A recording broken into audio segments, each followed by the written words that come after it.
Hello friends, তো দেখো এই দাদাভাইটার কি বুদ্ধি।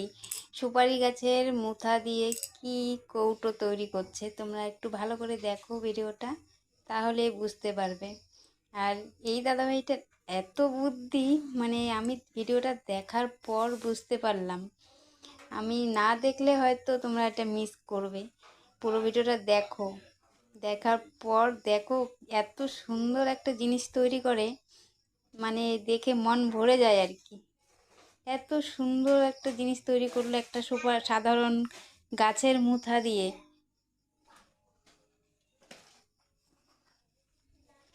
দেখতে থাকো ভিডিওটা, দেখলেই তোমরা বুঝতে পারবে, আর না দেখলে তো মিস করবে। একটু ধৈর্য নিয়ে দেখো।